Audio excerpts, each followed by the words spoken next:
Welcome to the HR Chat Show, one of the world's most downloaded and shared podcasts designed for HR pros, talent execs, tech enthusiasts, and business leaders. For hundreds more episodes and what's new in the world of work, subscribe to the show, follow us on social media, and visit hrgazette.com. Welcome to another episode of the HR Chat Show. Hello, listeners. This is your host today, Bill Banham. And in this episode, we're going to focus on inclusivity in the workplace. My amazing, awesome, fabulous, wonderful returning guest today is Lila Nazef, Vice President of Sales and Marketing North America at Neocase, a pioneering SaaS platform for automating HR service delivery. Lila has been on the show 2 or 3 times before. She's one of my favorite humans in the world of workspace. And Lila, it's my pleasure to welcome you back to the HR Chat Show. Hi, Bill. Very, very excited to be back. I believe this is our 4th time together and many more to come. Well, I am delighted to have you on the show again, and I always enjoy our chats, and I think our listeners do too. But for those listeners who perhaps haven't listened to our episodes together yet, or perhaps they've forgotten about it because it's been a little while since we've had you on the show, why don't you take a couple of minutes to reintroduce yourself and unique challenge here, because we have had a few chats, Lila. Maybe you can share one passion or a hobby that I and our listeners just don't know about you. Great. Well, I am Lila Nazef.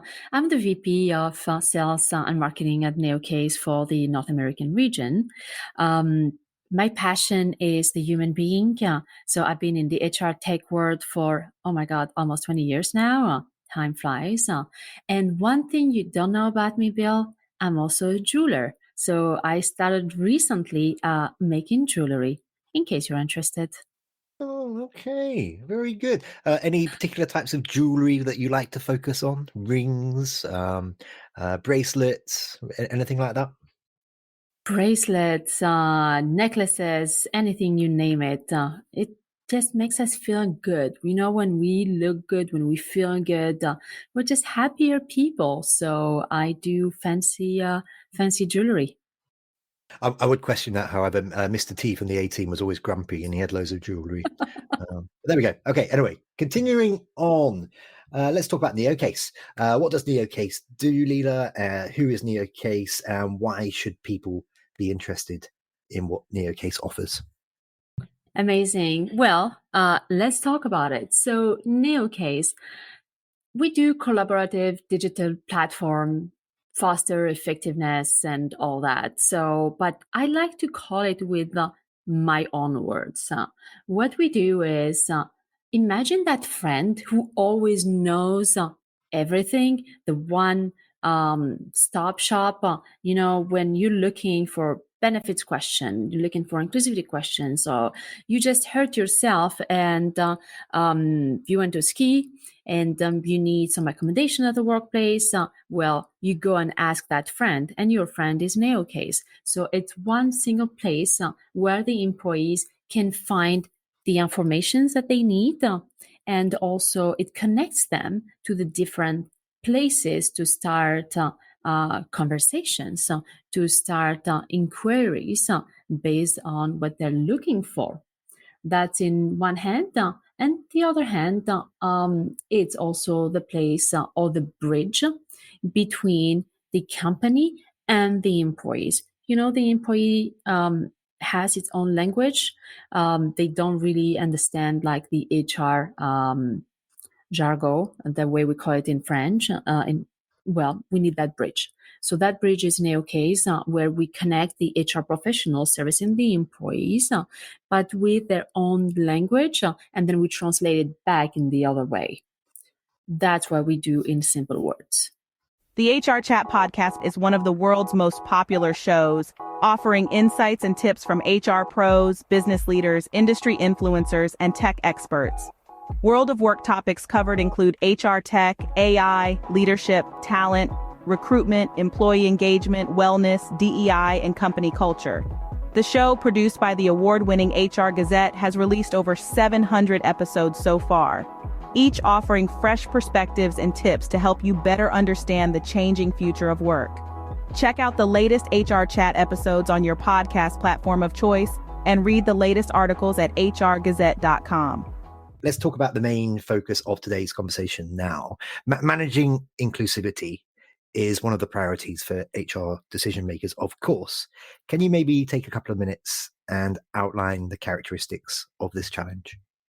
Absolutely. So inclusivity always existed, but we didn't really hear much about it until the things that happened the last few years with the George Floyd incident and many others. And we started having DEI and DI. So what is it? What do we do? Well, at Neocase, by being that friend, well, we are a friend to everybody. So it's a place where everyone feels welcome. No matter your language, your abilities, your age, you just go and ask if you're looking for something fancy or if you're looking for basic things.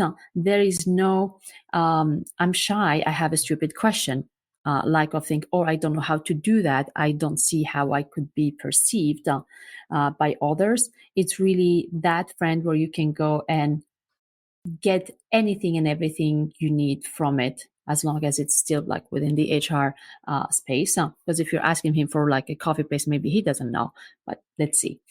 So how do we address that? By giving the tools that service everybody. You can be an IT savvy person, and then you have your portal, you have everything, you know how to go and search for information, find it and all that, great. Or you can be just a blue collar worker. You can be the guy who distributes the mail, but even the guy who distributes the mail has a phone. And then within his phone, he can chat with the system and find whatever they need using their own simple language without being as techie savvy as the person at the bank who is in front of their computer. So it's really giving the tools that no matter your background, your language limitations, how tech savvy you are always finding the information that you need in a seamless way. Okay, let's continue through. Oh, and by the way, listeners, Neocase have been very gracious sponsors of some of our AI summits in the last year. So thank you very much for that, Lila and team. Okay, so follow up. You mentioned that there's the balancing act between inclusivity and efficiency, Lila. In times of conflict, do you think that efficiency should always win out, i.e., is the bottom line the most important metric for a business? I'm going to give you a long answer on that one, Bill, because there's no easy way to really answer. In ideal world, we will be balancing both. And then I'm also an idealistic person. I will say, the humans first, the inclusivity first. But let's be realistic. If a company has to pick which one takes priority, I think making money, let's just call it that way, will go slightly before the inclusivity, because the money is what will pay for the salaries of the people. That's what keeps the business up. And with no business, with no employees, there is no way to implement any inclusivity. It's like there is no people. So yeah, in ideal world, I will go for inclusivity. But being realistic, the company profitability will be precedent, will take first. But you know what? There is no reason why a company could be harsh in the way they do things. There are systems like ours that can allow you to be profitable, to achieve your goal without hurting on the inclusivity part. Maybe you won't be reaching at 100%, but you know what? You won't be at 0. You'll be maybe at 50, maybe at 60, maybe at 80. It's always a path to progress, and it's not a 0. Once in a while, an event series is born that shakes things up. It makes you think differently, and it leaves you inspired. That event is Disrupt HR. The format is 14 speakers, 5 minutes each, and slides rotate every 15 seconds. If you're an HR professional, a CEO, a technologist, or a community leader and you've got something to say about talent, culture, or technology, Disrupt is the place. It's coming soon to a city near you. Learn more at disrupthr.co.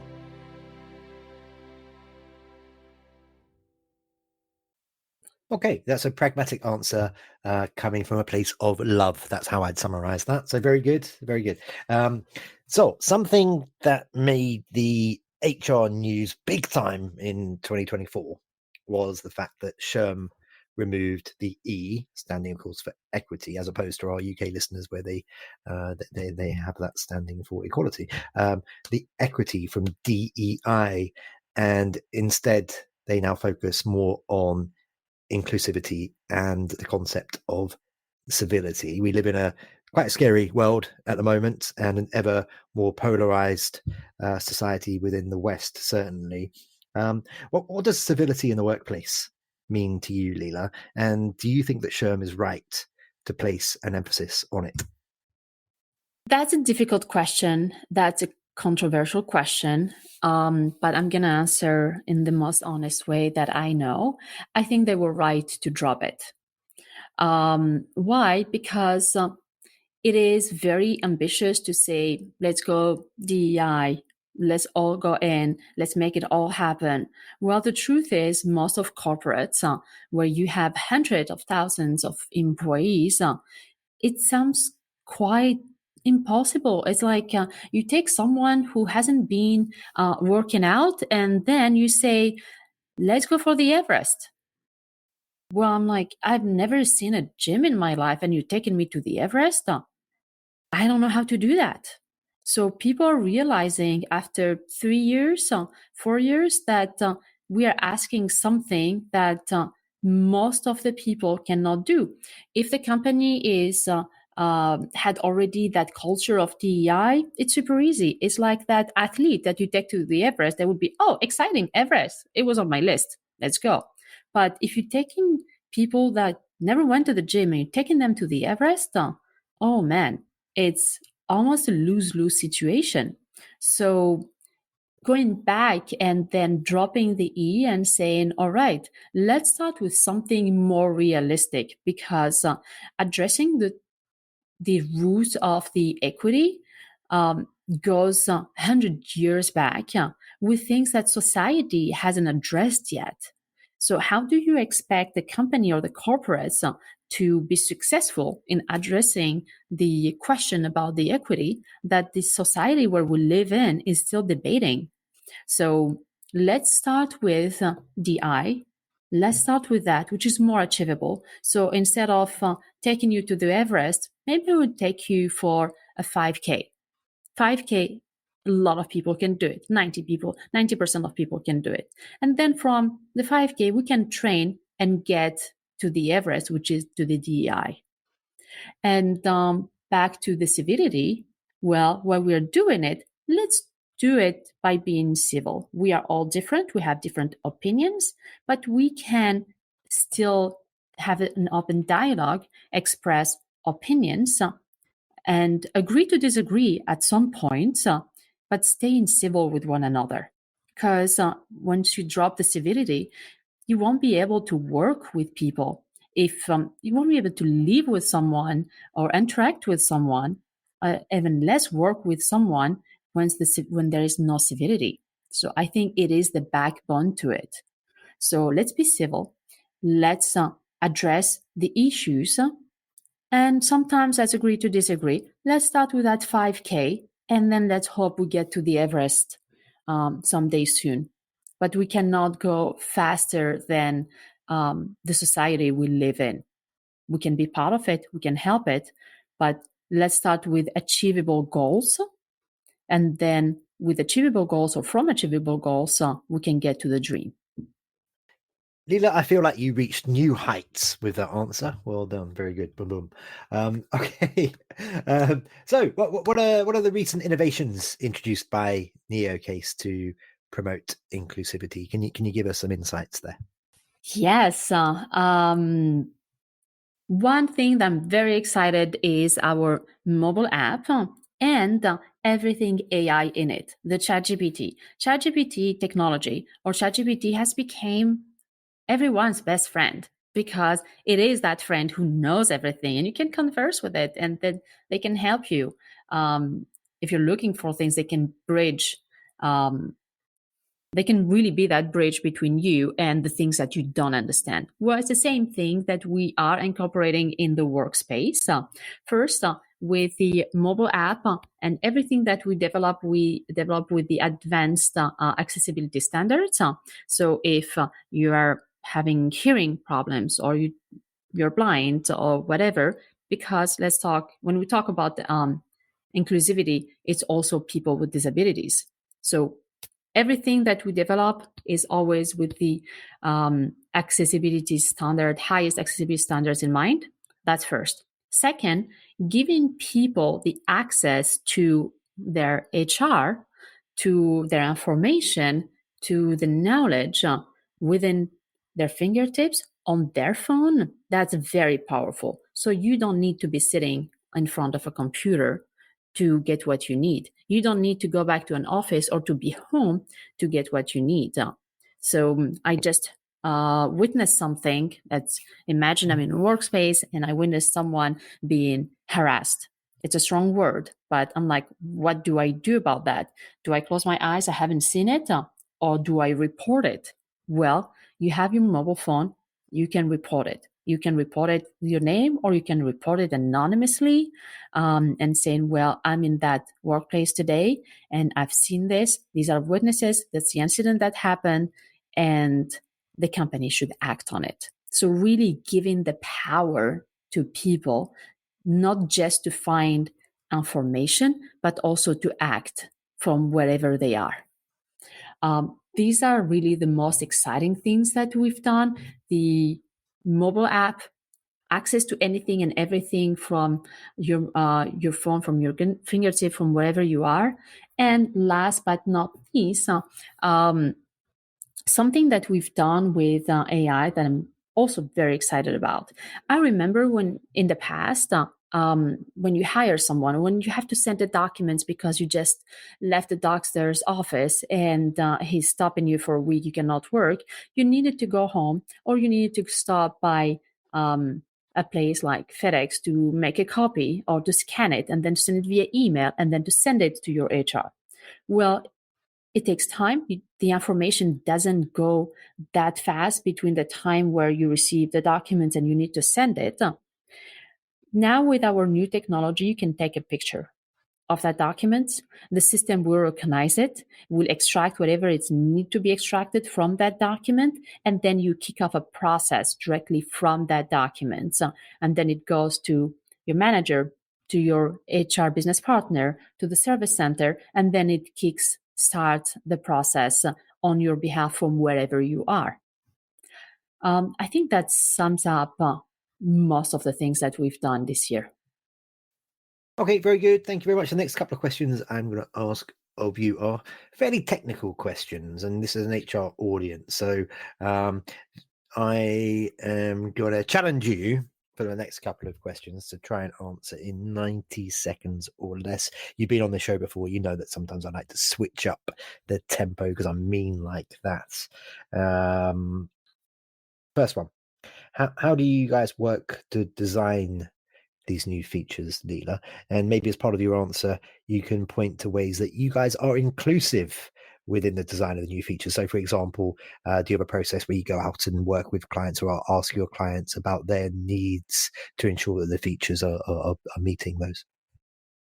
Amazing. I take the challenge. So we do it in two ways, two parts of our product's effectiveness or like roadmap.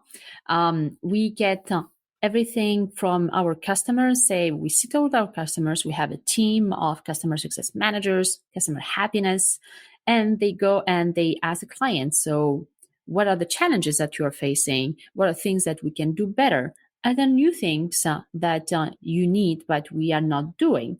So we collect all of that and then we see which one have the highest benefits, and then we include them into our roadmap. That's first. Second, it will be from the market. If the market is moving to one direction, like we see, hey, people are in need of document management systems or automations this way. So we also get things from the market. I would say it's quite 50-50 in terms of where do we get the design, or how do we think about the design for new features. I hope I kept it in the 90 seconds, Bill. Oh, you've got several seconds to spare there. Good work. Well done. Okay, so the second of the two more technical questions is, and again, I'm going to challenge you to run through this one in about 90 seconds. How do you measure the effectiveness of your solutions? Is that through feedback? What metrics have you got there? The best metrics that we have is our customer feedback. So before releasing any major feature, we have co-innovation with elected customers.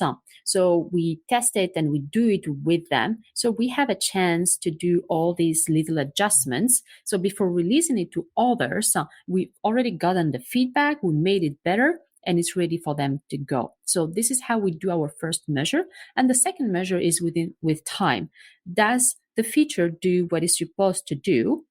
And any long benefits out of it. So what can we do now better to add things to that feature? So the measure is the customer feedback at different stages. Dedicated listeners of this show will know from past conversations that you and I have had that you talk a lot about employee experience, and a lot of things that we've spoken about so far very much touch upon that. In your opinion, Lila, is employee experience still as important as it was when we perhaps last addressed this, which was a couple of years ago now, or have other priorities emerged?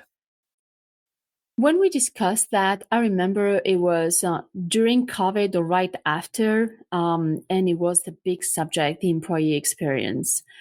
Yes, it is still a priority. It is still important because the world changed, the workplace changed, and the expectations changed. So yes, we always keep in heart and in mind that employee experience first, and then we add the other priorities that come right after, but we never drop one to get the other one. Okay, very good. Thank you. We have two more questions for today, and then listeners can hear kind of a part two in a way with you and I on the HR Reviews, HR in Review pod, which I co-host as well, coming up very, very soon on your podcast platform of choice, listeners. But for today, the last two questions are firstly, what are some lessons that businesses can take from a system that ensures a positive customer experience in order to improve the employee experience? Great question, Bill. So I'm going to take my 90 seconds for that. The first thing that we all can agree on, that it is hard, it is difficult. It's not an easy thing to go and say, hey, let's improve the employee experience, or let's implement DEI, or let's do this and that. But we can also learn that all the companies that been through that that experience, that challenge, they all grow from it to have happier employees, but also employees who stay longer, work better, they're more loyal to the company. So at the end, it becomes a more successful companies. It's not just me saying that. You have a lot of studies from Harvard University and many others highlighting that. So the lesson, don't be discouraged by the fact that it is hard, but learn from others how not to fall through the same cracks, and let's just do it better. Wonderful. And just finally for today, how can folks connect with you? Perhaps they want to learn how they can get your jewelry, or maybe they want to learn about all the cool things you do at Neocase. So how can folks connect with you? Maybe that's LinkedIn, Instagram, TikTok. I bet you on all these cool places. And of course, can you direct them as well to the relevant URLs and other socials to learn more about Neocase? Amazing. I am everywhere. You can connect with me from any platform. The main one will be LinkedIn. So my link should be accessible right after this. So you find me on LinkedIn, more than happy to start a conversation or just say hi. And then for Neocase, you have our website, neocasesoftware.com. There is also a nice spot there with my picture. Happy to start the conversation from there. Book some time with me, and let's talk about life. Let's talk about the employee experience, the DEI, and how we can make the workplace better. And if I could just add to Lila's answer there, listeners, as we've mentioned already, this is the fourth time that we've done one of these interviews together. I have recorded for the HR Chat Show alone. I've been involved with other podcasts, but for this one alone, I think touching 800 episodes, something like that. So maybe for far too long. So as you can imagine, I've had lots of conversations with lots of people. Some of those have been easier than others. Lila's awesome. She's good. She's a good person. She's great to know. I would strongly recommend that you reach out to her. You'll have a good conversation. And can I just add to that as well that the Neocase team love what they do, and they're genuine, authentic people. So shout out to, for example, Noah, who's up in BC, who does a fantastic job. Love working with you guys. Thank you very much. Lila, thank you very much for your time today. Anytime. Thank you for having me, and talk to you soon. And listeners, as always, until next time, happy working. Thanks for listening to the HR Chat Show. If you enjoyed this episode, why not subscribe and listen to some of the hundreds of episodes published by HR Gazette? And remember, for what's new in the world of work, subscribe to the show, follow us on social media, and visit hrgazette.com.